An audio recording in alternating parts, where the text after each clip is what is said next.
Hello, Katrina here from Ride Like Viking, and I have gotten a horse here now that runs people down and kicks people and breaks through fences.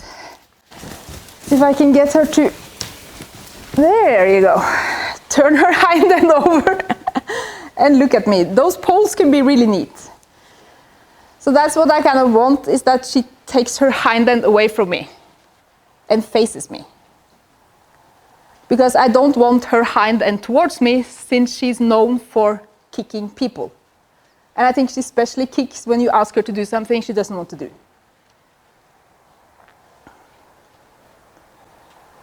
So I think I will ask her to go this way, and I use the flag again.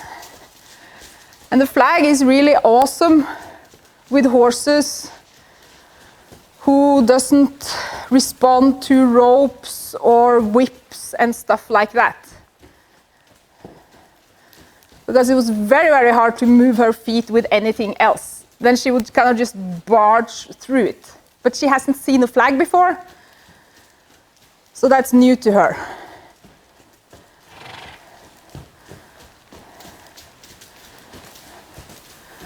So I can try again, see if I can get her to stop and face me.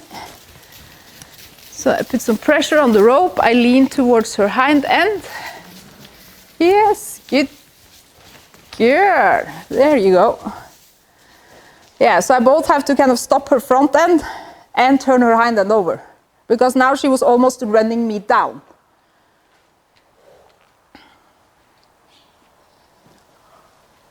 And I kind of allow her to rest when she's facing me.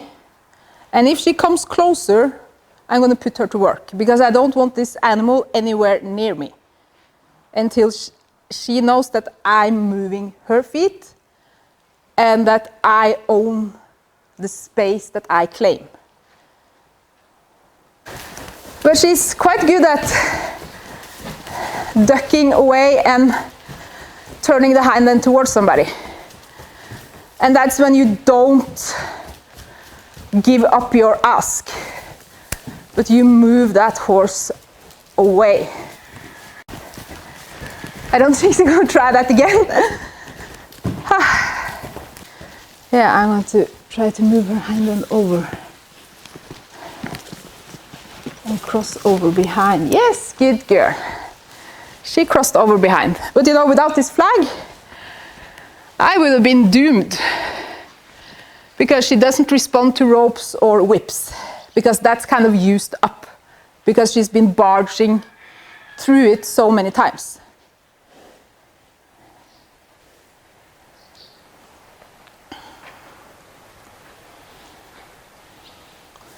So bringing in something new can be of really help, something the horse hasn't seen before.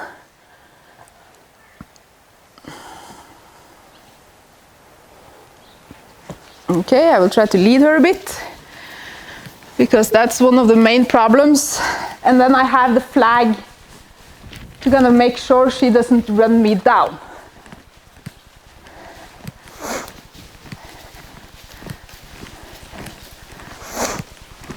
So the further behind it's easier to lead a horse like this when they're not close to you. Our tendency is to try to then hold closer to the halter and kind of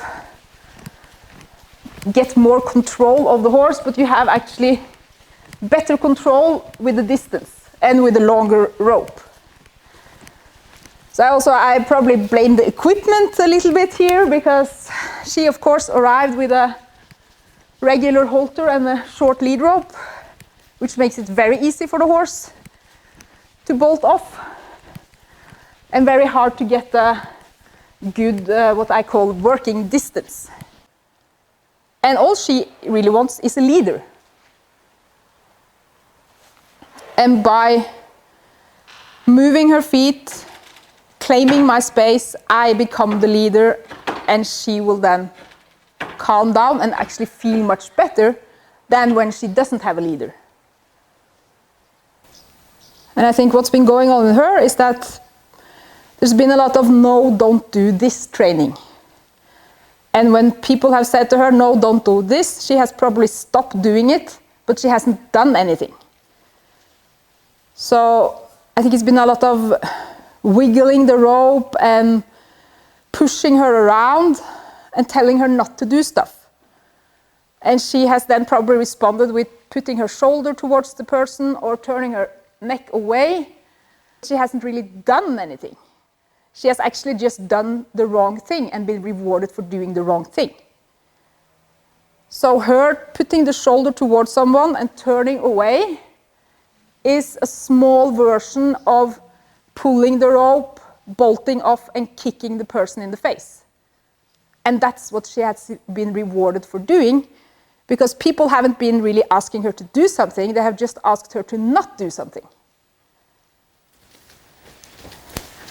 And I think this habit of hers of being turned to the outside, that's something I can solve without the rope and by stepping backwards and asking her to come to the middle.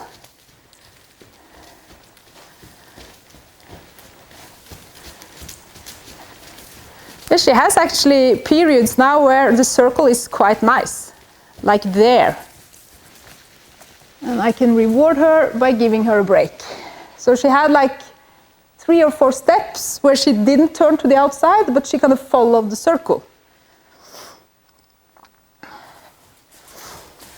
So all I'm going to do now is to put pressure on her when she wants to go into the corner,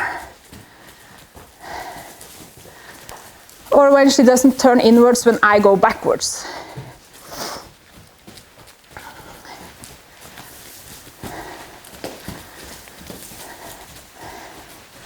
But you have to kind of make something happen, make a difference. And I'm watching her to see if I catch an ear or an eye. There, I get her eye a bit. She slows down, and yes, good girl. If I'm able to catch her now, I am going to end here. Good girl, very nice. And if I'm not able to catch her, I'm going to have her run more circles. And this is no problem.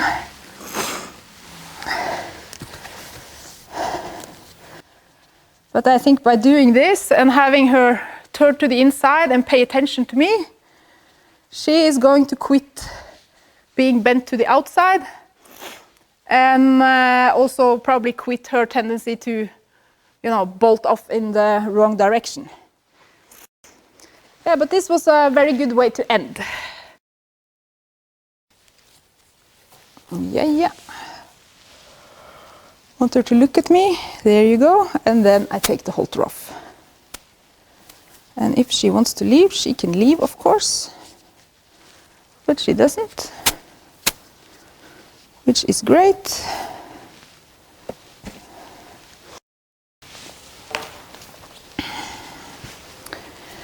Okay, I will do the same as I did yesterday.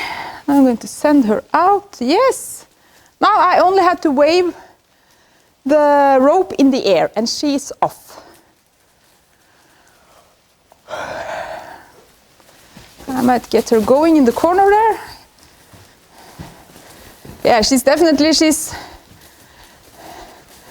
attracted by the gate and she's cutting corners up here. Yeah, now it was better.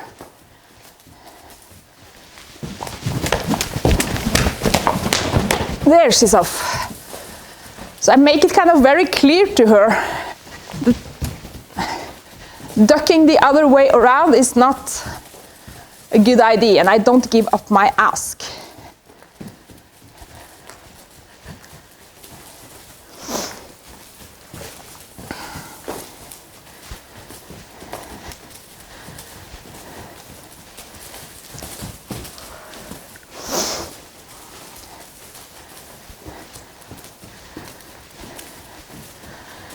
Yeah, now she did a circle, I think, without thinking too much about going in the other direction and turning her hind end towards me. So I offered her to stop and face me. She didn't pick me up on that offer. Yeah, now I'm on the right hand. I think yesterday she did it once on the left hand.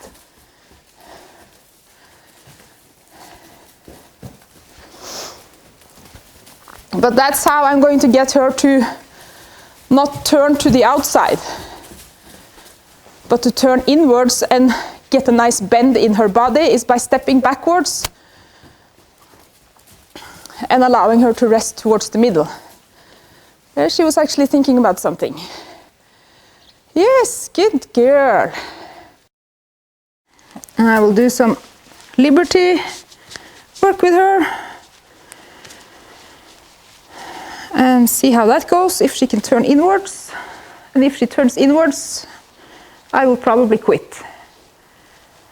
But she's totally different now than what she was to begin with. She seems much happier and much more relaxed. Yes, you do, and there I get a yawn. Good girl. Yeah, she's now started yawning and she's releasing tension now. I am going to quit actually, because this is a big part of my program and usually it takes quite a while before they do it.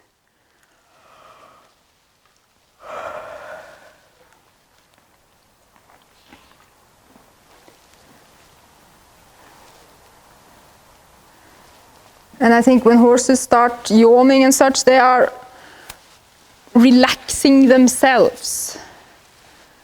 Yes, you are.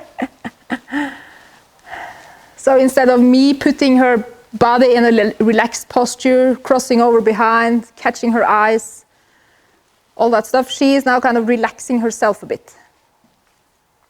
And if they learn how to do this, it's very beneficial, because at least several of my horses, when they become a bit tense and they start yawning, and they relax again.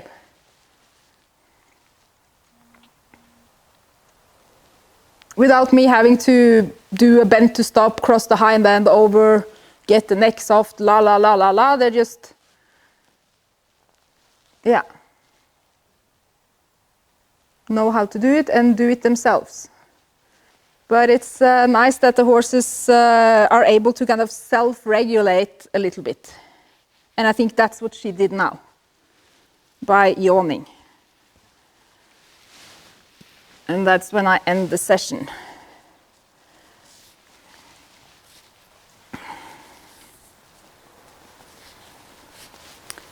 Because this is something that's actually quite hard to get horses to do in our presence. At least if they are anxious, they will usually not yawn. They will hold their jaws together and have a tight muscle when they're around us, if they are tense. So yawning is the opposite of tightening the jaw and holding tension. It's releasing tension and opening the jaw.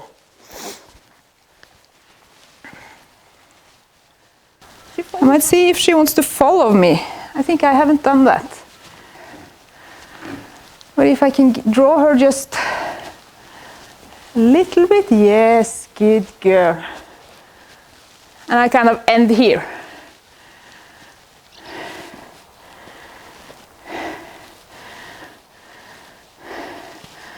But I think this is awesome that she moves her hind end over like this.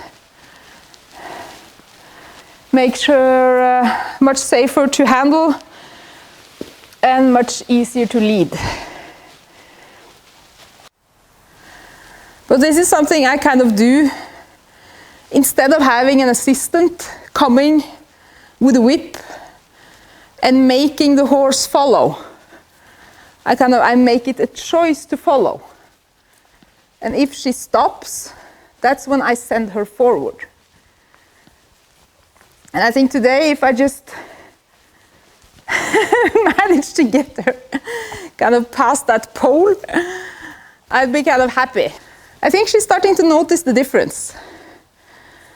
But when I invite her to follow, it's much easier than when she kind of loses me and doesn't pay attention. Yes, good girl. We are past the pole. And just see what she does. She's kind of stuck, so I ask for forward. And this works because if she stops, I don't stop. So very many horse owners are able to lead their horse without lead rope, but they don't know what to do if the horse stops. And this is what you do if the horse stops. Ask for forward without stopping your feet first. Yes, good girl. Oh, I'm more interesting than the pole. This is progress. So what I want and what makes this possible is that I can catch her eyes and I can move her hind end over. And I can ask for forward. So that's what you need to be able to lead a horse without lead rope. But when I start walking, I don't walk just straight. I walk in a small circle towards her hind end. So if she doesn't follow, I can put some pressure on her hind end and make her move. So there she's following me. When the hind feet is off, that's when she follows. And to begin with, I don't mind if she's on the inside or the outside or whatever, as long as she follows.